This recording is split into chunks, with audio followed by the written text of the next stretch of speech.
मेरा नाम निहारिका है। कभी कभी मैं सोचती हूँ कि ज़िंदगी कितनी अजीब हो जाती है। कुछ लोग पल भर में मिल जाते हैं और फिर पूरी ज़िंदगी हमारी यादों का हिस्सा बन जाते हैं। मेरी कहानी भी कुछ ऐसी ही है। ये कहानी प्यार की है, अपनेपन की, दर्द की और सबसे बढ़कर खुद को संभालकर आगे बढ़ने की है। जब मेरी शादी की बात चली थी तब मैंने कभी ये नहीं सोचा था कि मेरी जिंदगी इतनी बदल जाएगी। मैं एक आम से परिवार की लड़की थी। मेरे सपने भी बहुत मामूली से थे। मैं बस इतना चाहती थी कि जिस घर में भी मेरी शादी हो वहाँ मुझे इज्जत और अपनापन मिले। एक दिन मम्मी पापा ने बताया कि एक लड़के वाले मुझे देखने आने वाले हैं। उस समय मेरे दिल की धड़कन तेज हो गई। हर लड़की की तरह मेरे मन में भी बहुत सारे सवाल थे कि वो लड़का कैसा होगा, उसका व्यवहार कैसा होगा, क्या वो मुझे समझ भी पाएगा या नहीं। जिस दिन वो लोग आए तो मैं बहुत घबराई हुई थी। बार बार अपने दुपट्टे को ठीक कर रही थी। मेरी नज़र नीचे झुकी हुई थी। तभी मैंने महसूस किया कि कोई मुझे देख रहा है। मैंने धीरे से सर उठाया और पहली बार कबीर को देखा। कबीर को देखकर मैं थोड़ी देर के लिए चुप रह गई, और बाद में सिर्फ उनके चेहरे की नहीं, उनकी आंखों में एक अजीब सी शांति थी। वो बाकी लोगों की तरह मुझे परखने वाली नजरों से नहीं देख रहे थे। उनके चेहरे पर एक मीठी मुस्कान थी जिसने मेरी घबराहट थोड़ी कम कर दी। थोड़ी देर बाद घर वालों ने हमें अकेले बात करने का मौका दिया। मेरे लिए वो लम्हा और भी मुश्किल था। मैं समझ नहीं पा रही थी कि मैं क्या कहूँ, पर कबीर ने खुद ही मुस्कुराकर बात शुरू कर दी। आप बहुत घबरा रही हैं क्या? उनकी बात सुनकर मेरे चेहरे पर हल्की सी मुस्कान आई। जी थोड़ा सा। तो वो बोले कि हाँ, मैं भी घबरा रहा हूँ। उनकी इस बात से मैं पहली बार खुलकर हंस पड़ी। उस एक लम्हे मेरी आधी घबराहट खत्म हो गई थी। हमारी बातचीत बहुत लंबी तो नहीं हुई, पर जितनी भी हुई उस समय मुझे इतना समझ आ गया था कि कबीर एक अच्छा इंसान है। उन्होंने मुझसे मेरे शौक के बारे में पूछा, मेरी पढ़ाई के बारे में और मेरे सपनों के बारे में पूछा, मगर एक बार भी ये नहीं कहा कि मुझे खाना बनाना आता है या नहीं, जो कि टिपिकल सवाल आजकल पूछे जाते हैं। फिर 2 दिन के बाद हमारा रिश्ता पक्का हो गया। जब मुझे ये खबर मिली तो मेरे दिल में एक अजीब सी खुशी हुई थी। मैं खुद भी नहीं समझ पा रही थी कि ऐसा क्यों हो रहा है। शायद इसलिए क्योंकि पहली बार मुझे लग रहा था कि मेरी जिंदगी एक अच्छे इंसान के साथ जुड़ने वाली है। इसके बाद हमारी शादी की तैयारियां शुरू हो गई। घर में हर तरफ खुशियों का माहौल था। रिश्तेदारों का आना जाना लगा रहता। मैं भी सबके साथ हंसती खिलखिलाती, पर रात को जब अकेले होती तो पता नहीं क्यों कबीर के बारे में सोचने लग जाती। शादी वाले दिन जब मैं मंडप में पहुंची और मेरी नज़र कबीर के ऊपर गई तो मेरे मन में एक अजीब सा सुकून उतर आया। ऐसा लगा जैसे मैं किसी अजनबी के पास नहीं, बल्कि अपने ही किसी बहुत पुराने और ख़ास के पास जा रही हूँ। फिर हमारे फेरे हुए। सबके आशीर्वाद के बीच हमारी शादी हुई। मैं विदाई के समय बहुत ज़्यादा रोई थी। मम्मी पापा को छोड़ना मेरे लिए आसान नहीं था, पर जब मैं कार में बैठी तब मैंने महसूस किया कि कबीर ने बिना कुछ कहे धीरे से पानी की बोतल मेरी तरफ बढ़ाई। उन्होंने कोई भी ज़्यादा फिल्मी बात नहीं मारी, बस इतना कहा कि आप जितना रोना चाहती हैं रो लीजिए, पर एक बात याद रखिएगा, अब आपको मैं कभी अकेले नहीं रोने दूंगा। उस वक्त मुझे नहीं पता था कि उनकी ये बात मेरे दिल में हमेशा के लिए बस जाएगी। फिर ससुराल पहुंचने के बाद मेरा बहुत अच्छे से स्वागत हुआ। सब लोग बहुत ही अच्छे थे। मुझे लगा कि सच में मैं बहुत खुशकिस्मत हूँ। पर शादी के कुछ दिनों बाद एक शाम मैंने पहली बार एक ऐसा नाम सुना जो आगे चलकर मेरी जिंदगी का बहुत बड़ा हिस्सा बनने वाला था। स्नेहा, ये नाम मैंने पहली बार सुना तब मुझे बिल्कुल भी अंदाजा नहीं था कि आगे चलकर यही नाम मेरी जिंदगी की कई खुशियों और दुख से जुड़ जाएगा। शादी को लगभग 1 महीना हो गया और धीरे धीरे मैं घर के माहौल में घुलने मिलने लगी।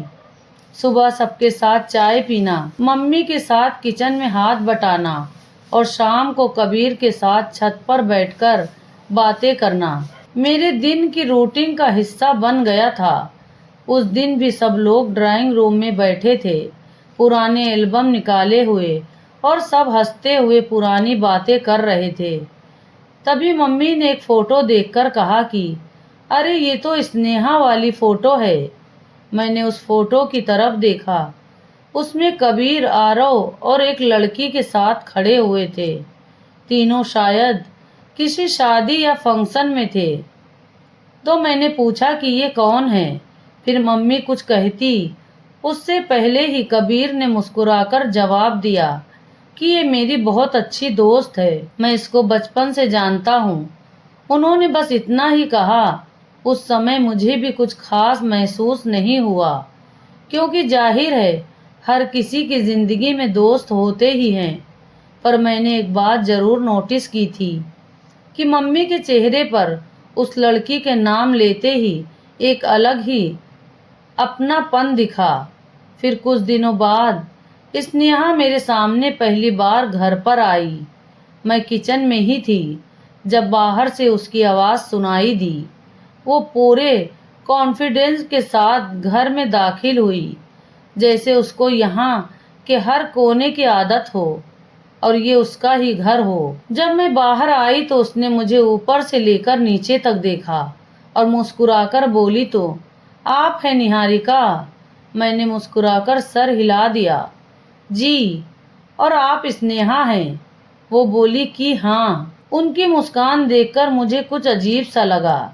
पता नहीं क्यों उसमें मुझे हल्की सी बनावट सी महसूस हुई। शायद मैं ज़्यादा ही सोच रही थी, इसलिए मैंने उस बात पर इतना ध्यान नहीं दिया।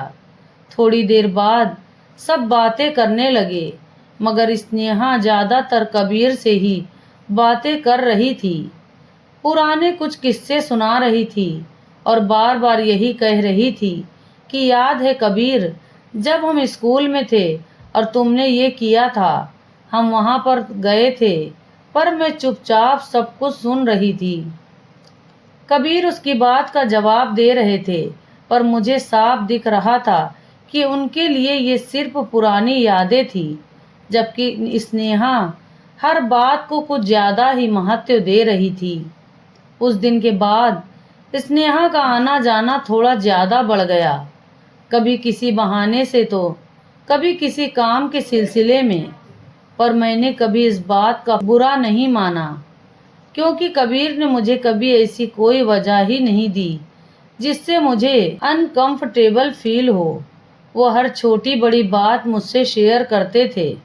घर लौटते ही सबसे पहले मुझे ढूंढते, मेरी पसंद नापसंद का ध्यान रखते, और धीरे धीरे मैं उनसे इतना ज़्यादा जुड़ गई कि मुझे लगता था मेरी सारी दुनिया उनके साथ ही सिमट गई है। एक रात हम दोनों छत पर बैठे हुए थे। हल्की हल्की हवा चल रही थी और आसमान में चांद साफ दिखाई दे रहा था। मैंने अचानक उनसे पूछा कि एक बात पूछूं आपसे। वो बोले कि हाँ पूछो। स्नेहा आपकी सिर्फ दोस्त है।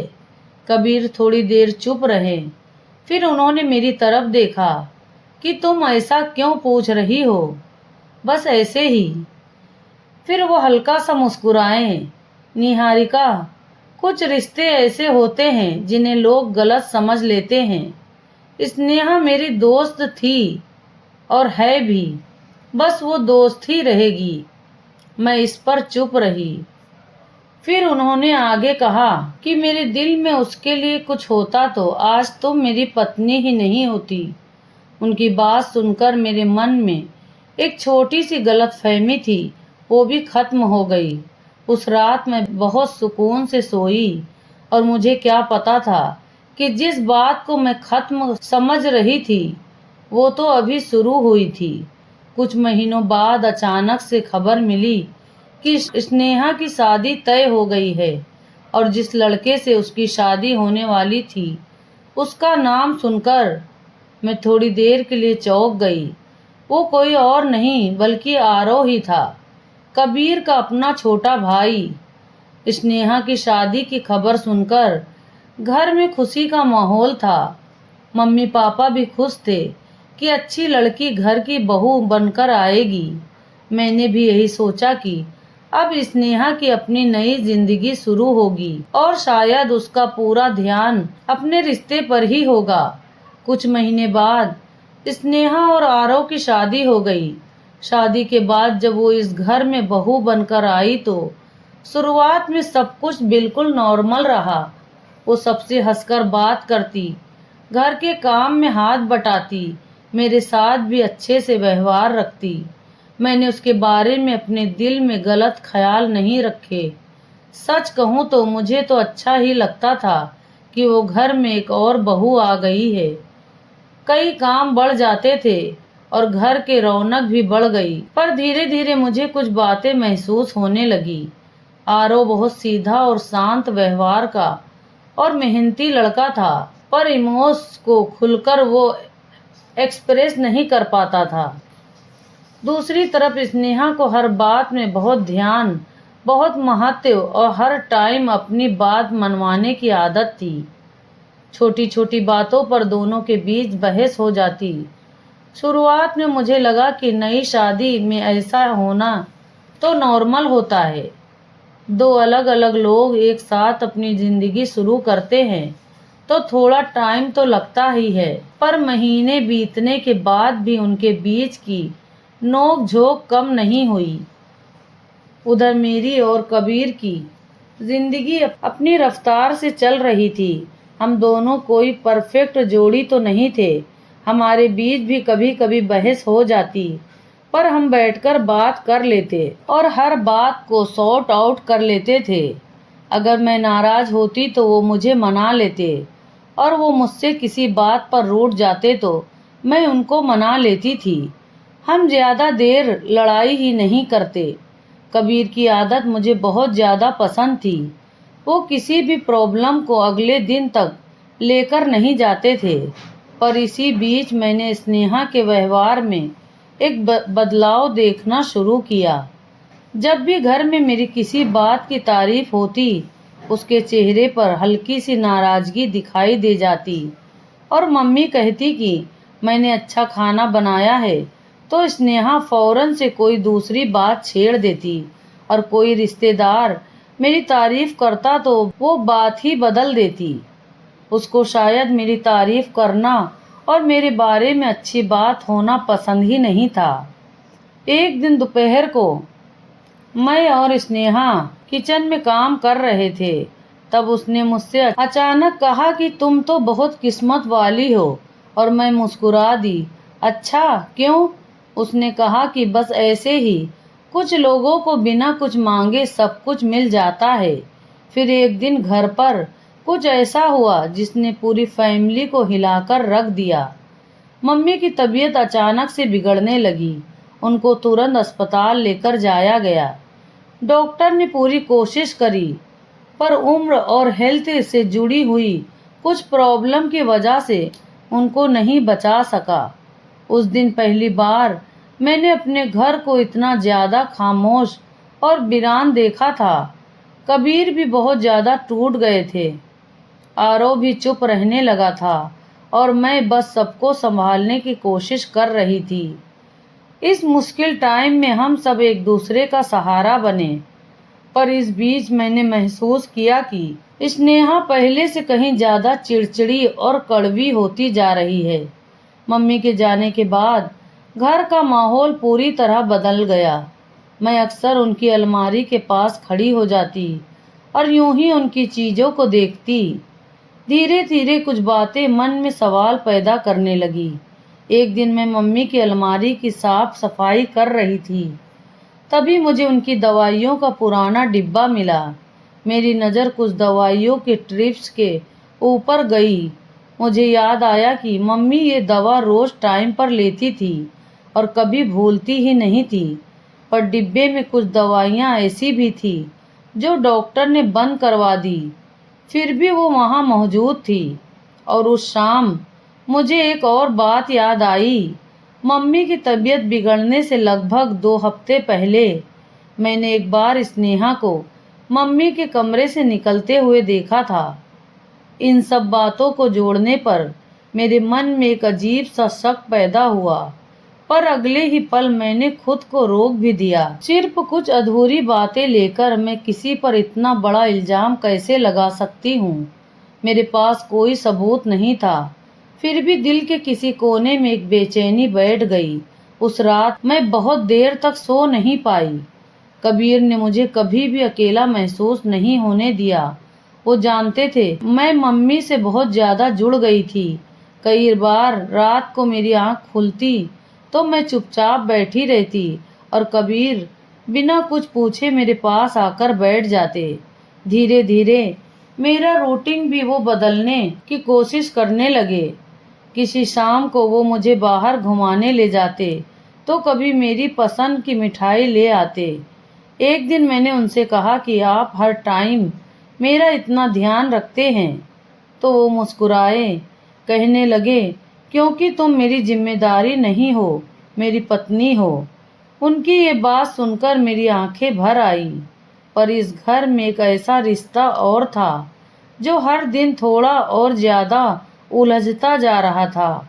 शाम के टाइम में किचन में थी, कबीर भी ऑफिस से नहीं आए थे। तभी मुझे ड्राइंग रूम से स्नेहा और आरव की ऊंची आवाज़ सुनाई दी। उनकी बहस बढ़ती ही चली गई। स्नेहा नाराज होकर बोली कि तुम्हें मेरी कोई परवाह ही नहीं। आरव कहने लगा, अच्छा ऐसा क्या नहीं किया है मैंने? क्या किया है तुमने? कभी कहीं तुम घुमाने ले गए हो, कभी मेरे साथ टाइम बिताया है तुमने? बस ऑफिस और अपने काम में उलझे रहते हो। स्नेहा की आवाज़ और ज़्यादा तेज हो गई। मैं क्या मांग रही हूँ? थोड़ा टाइम ही तो मांग रही हूँ, बस मैं तुमसे। फिर स्नेहा ने ये बात कही जो शायद उसके मन में बहुत दिनों से थी। देखो कबीर को निहारिका का कितना ज़्यादा ध्यान रखता है वो। उस लम्हे आरव का चेहरा तुरंत बदल गया। उसको ये कैप्रिजन बिल्कुल पसंद नहीं आया। उन दोनों की बात मेरे दिल में उतर गई। उस रात मैं काफ़ी देर तक कबीर के कंधे पर सर रखकर बैठी रही। उन दिनों गर्मी अपने पूरे जोर पर थी। मुझे वैसे भी गर्मी ज़्यादा ही लगती थी। ऊपर से मम्मी के जाने के बाद मेरा मन भी ठीक नहीं रहता। कहीं सर दर्द होने लगता और बेचैनी सी महसूस होती। एक दिन दोपहर में किचन में काम निपटाया। मैं पसीने में पूरी तरह परेशान हो गई थी। कबीर उस दिन घर से ही काम कर रहे थे, तो उन्होंने मुझे देखा और बोले, तुम ठीक तो हो ना? अगले दिन वो ऑफिस गए और शाम को लौटते टाइम कुछ लोगों को साथ में लेकर आ गए। थोड़ी देर बाद पता चला कि वो हमारे कमरे में एसी लगवा रहे हैं। कबीर, इसकी क्या ज़रूरत है? तो वो मुस्कुराए, ज़रूरत थी तभी तो मैं लगवा रहा हूँ ना, पर अभी तो इतना बड़ा खर्च। उन्होंने मेरी बात बीच में ही रोक दी। हर खर्च फिजूल नहीं होता। अगर इससे तुम्हें आराम मिलेगा तो मेरे लिए यही काफ़ी है। उसी टाइम मेरी नज़र दरवाजे की तरफ पड़ी जहाँ स्नेहा खड़ी हुई थी, सब कुछ देख रही थी। कई बार मुझे लगता था कि कोई हमें देख रहा है। अगर मैं कबीर छत पर बैठे होते तो कुछ देर बाद स्नेहा भी किसी न किसी बहाने वहाँ पर आ जाती। एक दोपहर में अपने कमरे में बैठी हुई थी। एसी चल रहा था और बाहर बहुत तेज गर्मी थी। मैंने देखा कि स्नेहा पसीने से परेशान होकर किचन से निकली है। मुझे सच में उसके लिए बुरा लगा, तो मैंने आवाज़ देकर कहा, स्नेहा, अगर बहुत गर्मी लग रही है तो मेरे कमरे में आकर बैठ जाओ, यहाँ पर काफ़ी ठंड है। उसने मेरी तरफ देखा।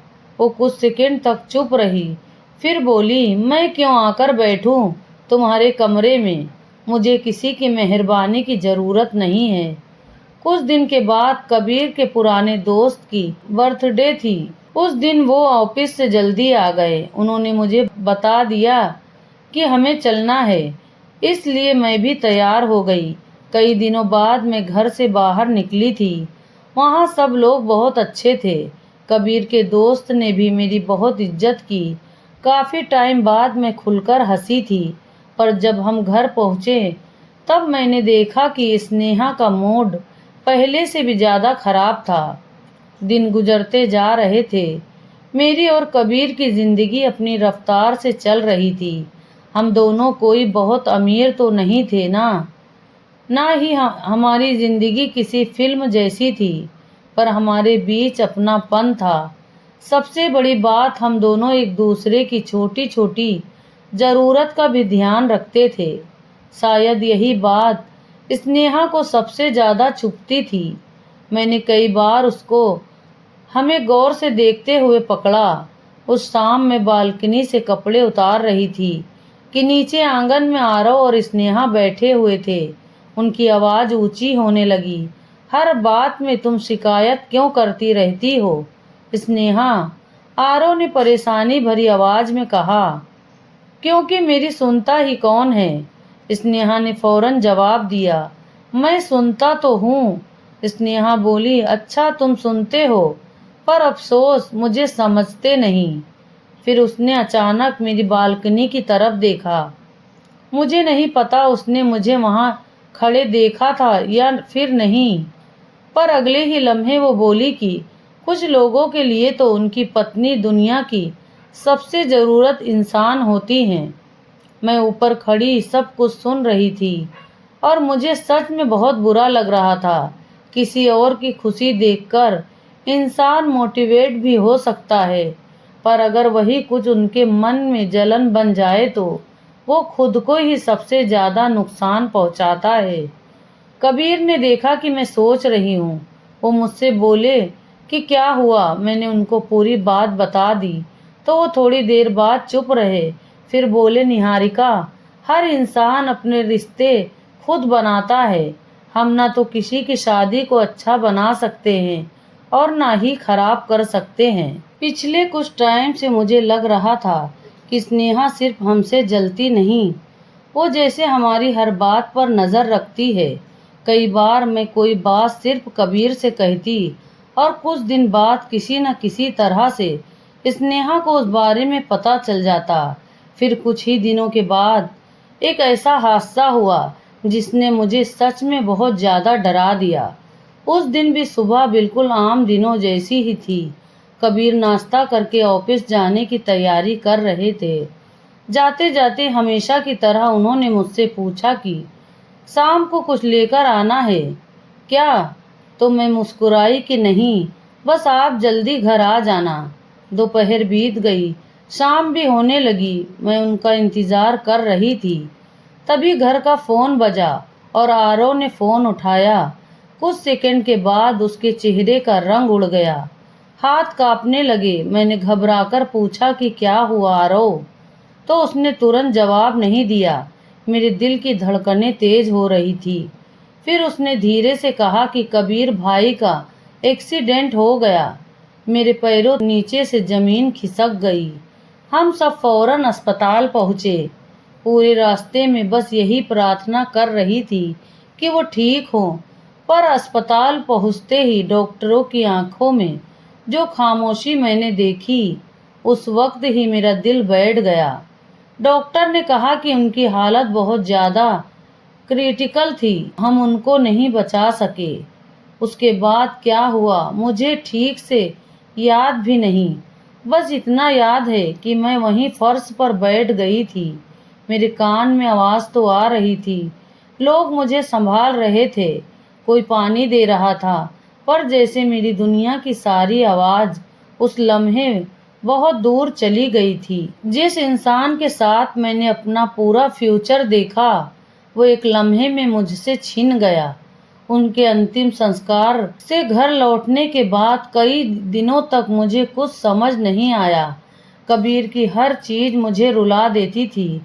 कुछ दिनों बाद मेरे मम्मी पापा मुझे लेने के लिए आए और मेरी हालत देखकर खुद भी रोने लगे। मम्मी ने मेरा हाथ पकड़कर कहा कि बेटा चलो हमारे साथ घर पर, तो मैं भी चुप रही। पापा ने भी मुझे समझाया कि कुछ दिन हमारे पास रहो, यहाँ पर हर चीज़ तुम्हें दुख दे रही है। मैंने आंसू साफ करे और धीरे से कहा कि नहीं पापा, ये सिर्फ मेरा ससुराल नहीं है, यही मेरे पति की याद है। मैं जानती हूँ कि आप लोग मेरी फिक्र कर रहे हैं, पर मैं कहीं पर नहीं जाऊंगी, मैं यहीं पर रहूंगी। मेरी आवाज़ टूट रही थी। उनकी पत्नी बनकर इस घर में आई थी और अब उनकी विधवा बनकर भी यहीं पर रहना चाहती हूँ। मैं उसी घर में रहने लगी, उस घर में जहाँ पर हर कोना मुझे कबीर की याद दिलाता था। पर अब मुझे बिल्कुल अंदाजा नहीं था कि कबीर के जाने के बाद वही घर मेरे लिए पहले जैसा नहीं रहने वाला, और कुछ लोग जो पहले सिर्फ जलते थे अब मेरी मजबूरी को अपना हक समझने लगेंगे। कबीर के मुझे छोड़कर चले जाने के बाद मेरी जिंदगी की रफ्तार जैसे रुक सी गई थी। दिन निकलते रहते, रात गुजर जाती, पर मेरे अंदर सब कुछ जैसे ही वहीं पर ठहर गया था।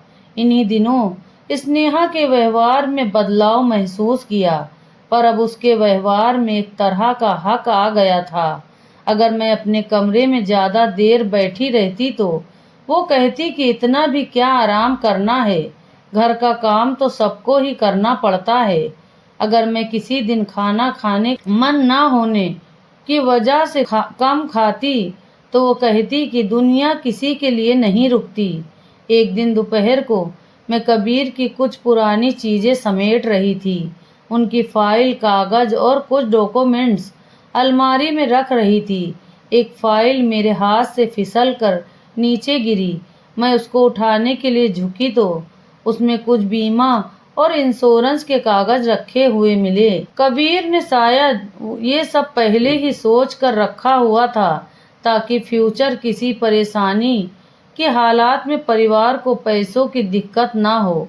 उन कागज को हाथ में लिए हुए मेरी आंखों से आंसू बह निकले।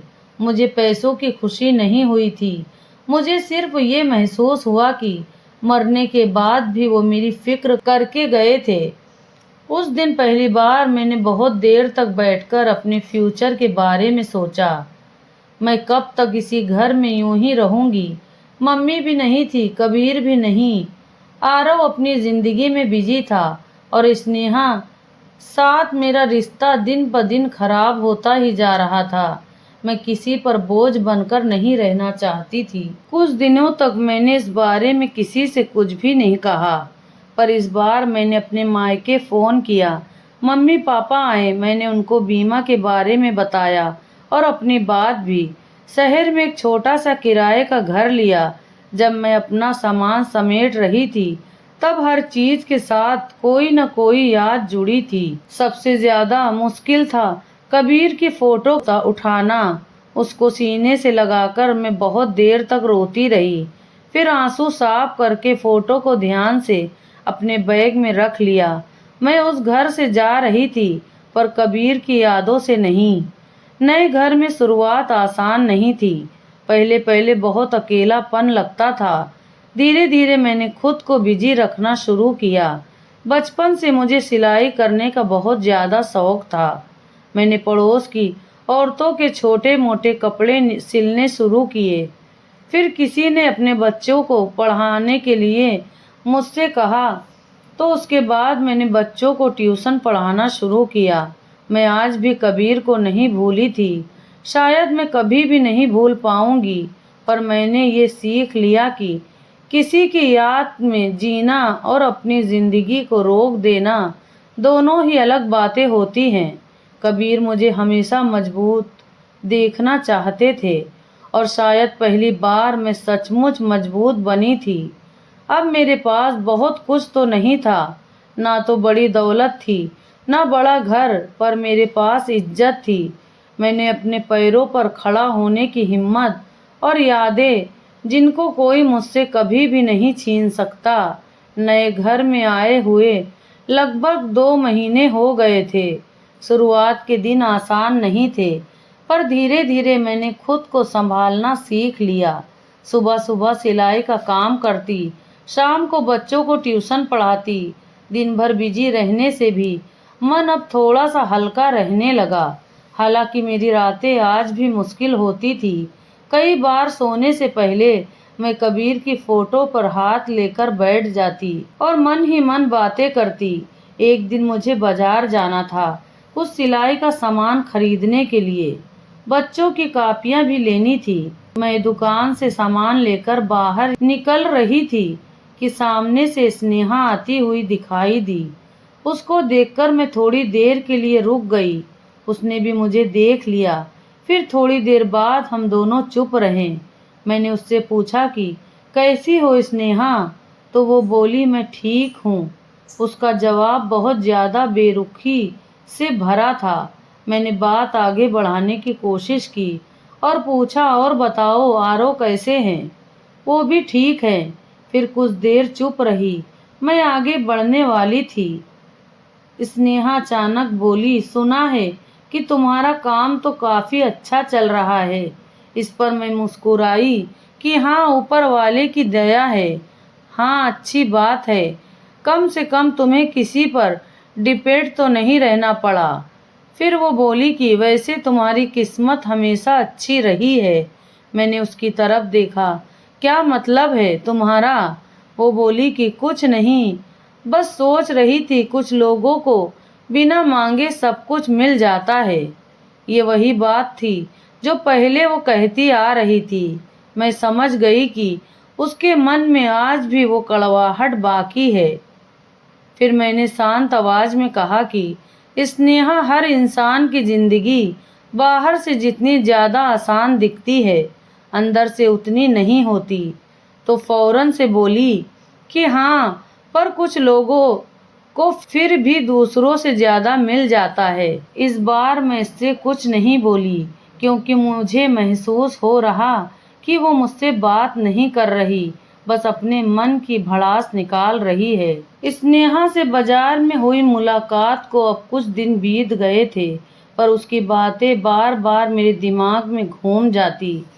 फिर एक दोपहर में बच्चों को कॉपी चेक कर रही थी कि तभी दरवाजे पर दस्तक हुई। मैंने दरवाज़ा खोला तो सामने आरव खड़ा था। उसको देखकर मैं थोड़ी सी हैरान हुई। आरव हल्का सा मुस्कुराया। अंदर आने के लिए नहीं कहोगी भाभी? मैं भी मुस्कुरा दी और उसको अंदर बुलाया। फिर मैंने उसके लिए चाय बनाई। कुछ देर तक हम दोनों बातें करते रहे। उसका चेहरा थोड़ा सा संजीदा हो गया। उसने कहा भाभी, एक बात कहूँ? मैंने कहा कि हाँ बोलो। उसने कहा अगर आपको कभी भी किसी भी चीज़ की ज़रूरत हो, किसी भी चीज़ को, तो आप मुझे ज़रूर बताइएगा। मैं थोड़ी देर उसको देखती रही। उसकी आंखों में दिखावा नहीं था, वो सच में दिल से कह रहा था। मैंने कहा कि हाँ, मैं ठीक हूँ आरो। वो कहने लगा कि मुझे पता है आप ठीक रहने की कोशिश कर रही हैं, पर फिर भी आप अकेले रहती हैं। कभी कोई परेशानी हो तो आप मुझे बताइएगा। मेरी आंखें हल्की सी नम हो गई। कबीर के जाने के बाद बहुत कम लोगों ने इस तरह से बिना किसी मतलब के मेरा हाल चाल पूछा था। मैंने धीरे से थैंक यू बोला। थोड़ी देर हम दोनों चुप रहे। फिर पता नहीं क्यों मेरे मन में स्नेहा का ख्याल आ गया। मैंने पूछा कि आरव, एक बात पूछूं? और वो बोला कि जी भाभी। तब मैंने कहा कि स्नेहा कैसी है, तो उसने गहरी सांस ली। मैं समझ गई कि शायद सवाल आसान नहीं था। वो बोला ठीक है, पर उसके चेहरे से साफ लग रहा था कि बात इतनी आम नहीं है। मैंने कहा, कुछ दिन पहले बाजार में मुझे स्नेहा मिली थी। तो वो मेरी तरफ देखने लगा। मुझे नहीं पता, पर वो मुझे ठीक नहीं लगी। आरव मेरी बात सुनकर चुप रहा। फिर मैंने आगे कहा, वो हमेशा इतनी कड़वी क्यों रहती है? आखिर इस बार उसने नज़र झुकाई और काफ़ी देर तक कुछ नहीं बोला। फिर धीरे से बोला, मुझे नहीं पता, पर वो कभी अपनी ज़िंदगी से खुश नहीं रही। अगर उसके पास कुछ है तो उसको उस चीज़ की भी फिक्र होती है जो उसके पास नहीं है। उसकी बात में थकान थी। शादी के बाद मैंने बहुत कोशिश करी थी कि हम दोनों एक दूसरे को समझ सके, पर हर बात मैंने वो कंपेयर करती थी। मैं समझ रही थी कि वो किस ओर इशारा कर रहा है, कबीर भैया और आपकी। उसने हाँ में सर हिला दिया। कमरे में थोड़ी देर के लिए सन्नाटा छा गया। फिर वो बोला, कई बार मुझे लगता है कि वो किसी से नहीं, अपनी ही उम्मीद से लड़ रही है। उस दिन के बाद मैंने अपने आप से किया हुआ वादा निभाने की पूरी पूरी कोशिश की। आज भी कभी उनकी किसी फोटो पर नजर पड़ती तो फिर दिल में एक तकलीफ होती, पर अब उस तकलीफ के साथ एक सुकून भी जुड़ गया था। धीरे धीरे मेरा ट्यूशन पढ़ाने का काम बढ़ने लगा। एक बच्चे से शुरू हुई बात अब 10-15 बच्चों तक पहुंच गई। शाम होते ही मेरा छोटा सा घर बच्चों की आवाज़ से भर जाता। सिलाई का काम भी अच्छा चलने लगा। आसपास की औरतें मुझ पर भरोसा करने लगी। हर इंसान अपनी सोच और अपने फैसलों का बोझ खुद उठाता है। मैंने स्नेहा को दिल से माफ़ कर दिया, क्योंकि मैं समझ गई थी कि नफ़रत सबसे ज़्यादा उस इंसान को जलाती है जिसके दिल में वो होती है। अब मैं समझ गई थी कि कुछ लोग हमारी ज़िंदगी से चले ज़रूर जाते हैं, पर उनका प्यार हमारे अंदर हमेशा ज़िंदा रहता है। और जब प्यार ज़िंदा हो तो इंसान कभी सच में अकेला नहीं होता। तो साथियों, आपको ये कहानी कैसी लगी? नीचे कमेंट बॉक्स में ज़रूर बताएं। कहानी अच्छी लगी तो मेरे चैनल को सब्सक्राइब करें और अपने दोस्तों के साथ शेयर करना ना भूलें। पूरी कहानी पढ़ने का आप सबका धन्यवाद।